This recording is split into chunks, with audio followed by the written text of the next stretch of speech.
some ways, at some point in your life, everybody can be a lost rider.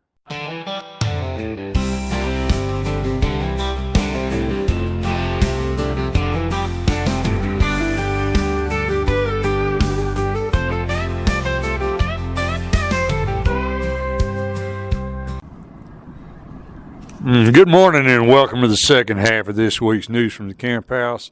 We're here this morning with Chester Moore, Managing Executive Editor of Texas Fish and Game Magazine, also documentary producer, and does quite a bit of work with the Wild Sheep Foundation.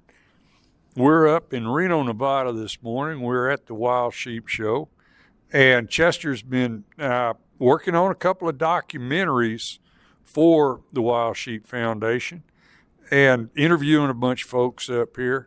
Wild sheep are intriguing. They're so intriguing because they're so damn hard to hunt. You got to be in shape to go to the top of the mountain and go crawling around. I've done it several times, and I come back and I say, yeah, I had a lot of fun, but I'm gonna think about it again before I go sneak off and try it again. Especially at my age, and with the shape my wheels are in, I'm not sure if I'm going to be able to make another one of those kind of hunts or not. But now when you're making these documentaries, you got to go crawling up the hill to go get there, right? Well, I'm more on the production side of it. So organizing interviews, writing some script, helping set up interviews, and then do some narrating as well. Mm-hmm. My buddy Paul's went out and filmed one with them in a separate documentary I wasn't a part of. But for the most part, I produced with Paul a documentary out in Yellowstone. Okay. For example, so we're running around Yellowstone. We didn't find any sheep there, but we went around and we're running around bison herds and looking at grizzlies and everything else. So there is that aspect of getting out there. But there's also that part of me with things I work on is I was very inspired in my life by Mutual of Omaha's Wild Kingdom. Sure. And that's foundational.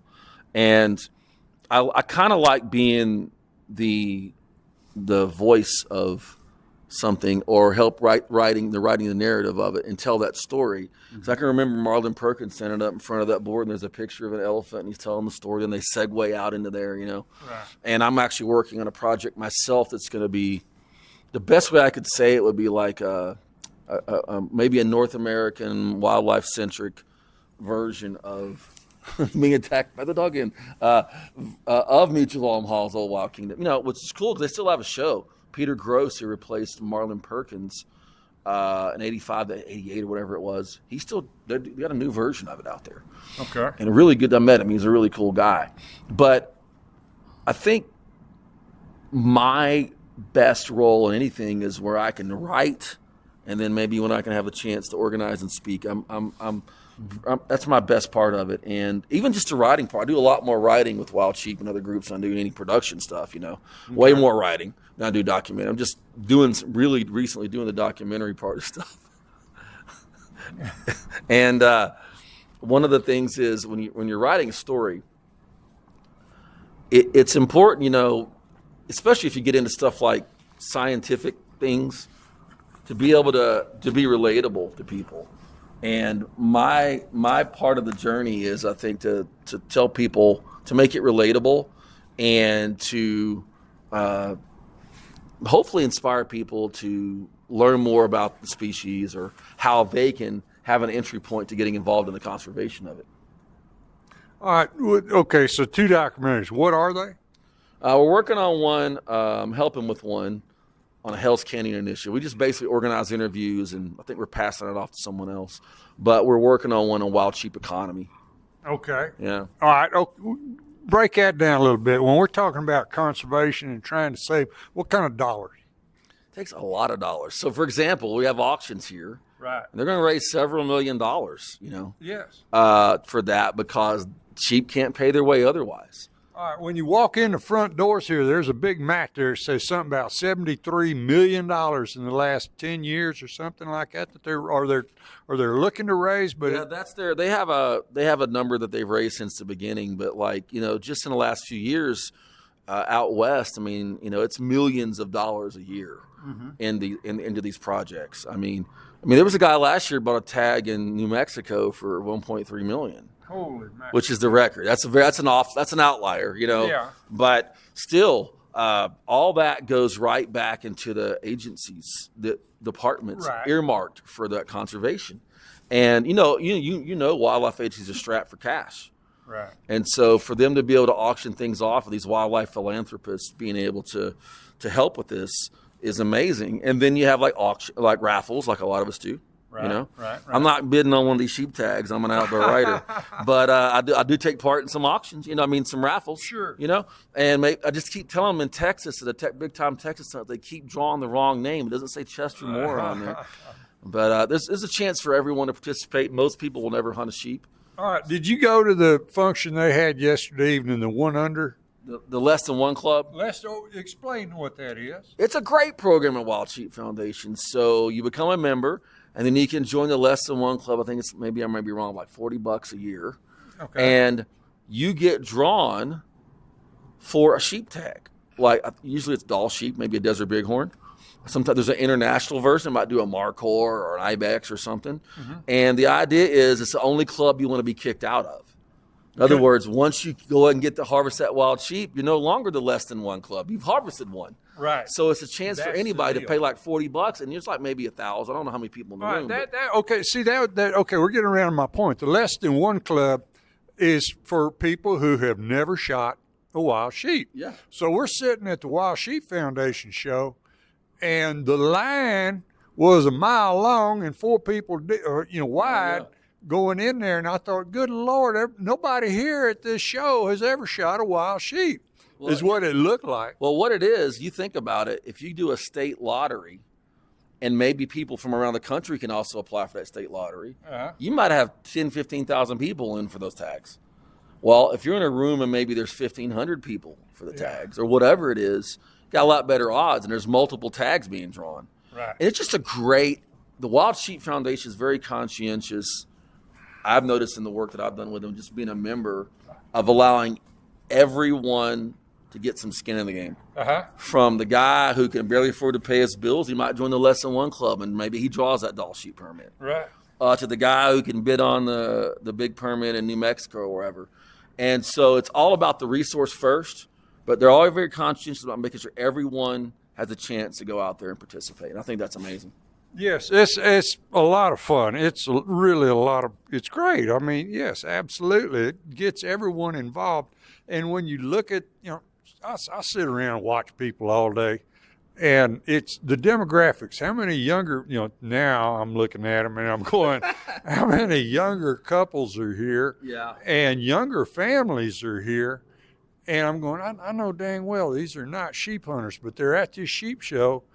And I said, this is just great, whether they're here for entertainment value or whatever, but they're learning about, wild sheep conservation. Yeah. And I'm going, this is a great deal. Yeah, we're right next to the Youth Conservation Wildlife Experience. There'll be 600 or 700 local kids come through and get to see all this stuff. And a lot of young people, a lot of young couples. And it's not, what benefits wild sheep doesn't just benefit wild sheep. When they do a controlled burn on a mountain for a wild sheep habitat, that benefits everything else. And so, like, for example, when Rocky Mountain Elk Foundation maybe does some kind of habitat project, it doesn't just necessarily benefit elk, it benefits mule deer and turkeys and everything else. Right. So it's great that there are organizations that have advocacy like this and keep the resource at heart. To me, that's the important part. We can have our squabbles over this, that, and the other, but if we keep the resource at heart and keeping people access to like the North American model, then I think we're going to stay on track. Well, that's always been my deal, is if everybody would get on the same page, everyone understood the North American model. I can't understand why anybody would not, everybody agree this is the way we need to manage and control, conserve wildlife. It's just a matter of teaching people and getting it out there and finding ways to do it. And I think documentaries is a great way to get outside of preaching to the choir. Well, produced my dream project last year, which TOWA was one of the sponsors, which was a documentary about great white sharks. It's my favorite critter other than wild sheep, the great whites.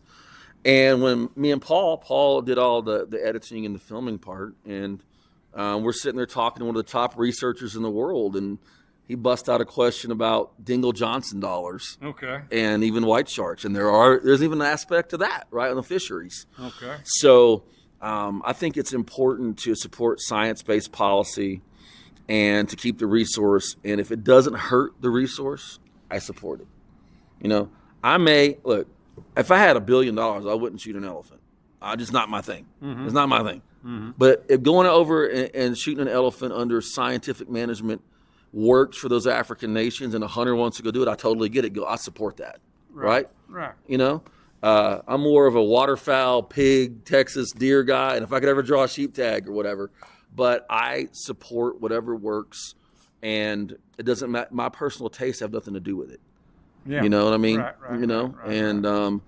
It's all about what helps the resource keep going, because I want there to be more elephants, and I want there to be more habitat in Africa and in the swamps of Southeast Texas and the mountains of Wyoming and all of that. I want everything to benefit, and it requires the system. Look, the North American model wildlife conservation system isn't perfect.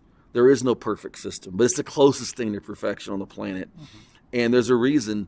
Texas, for example, we have 5 million whitetail last count. We hadn't been at 5 million in a long time, but we busted out through some drought cycles and got 5 million. There was 5 million in 1990, around there. Mm-hmm. What's amazing is the amount of development we've had since 1990, destroying habitat. But because of good management, we can still have those numbers. What would it be if we didn't have development? So sometimes some of these wildlife populations are never going to grow past where they are because of the loss of habitat. But being able to sustain the carrying capacity of those animals the best we can on the land through this scientific management and allowing the public to access it is just paramount. It's important because I want to see sheep on the mountain. I want to see sharks in the ocean. I want to hear songbirds singing, Sure. And all of that is about people who care about, wildlife and the environment. So if someone is listening and they don't hunt or don't fish, but they like wildlife, I would ask you, first off, go watch on YouTube my friend Paul Fuzinski's documentary, The Hunt Within. Mm-hmm. It talks about the North American model, his journey as becoming a hunter, but also just read about the North American model of wildlife conservation and go ask some good questions because there's a lot of good stuff you can learn. All right. Chester, thanks for being with us this morning. We're a little bit out of time, but thanks for being with us. Hey, Herman, thanks for being an awesome dude, telling me cool stories and being my friend. I appreciate it. All right. Folks, I hope you enjoyed it this morning. Coming to you from Reno, Nevada. Now, y'all all go out. Y'all have a big weekend. Have fun. Be safe. Have a good time. And y'all just remember, pretty much any day is sure a good day to be out in the woods.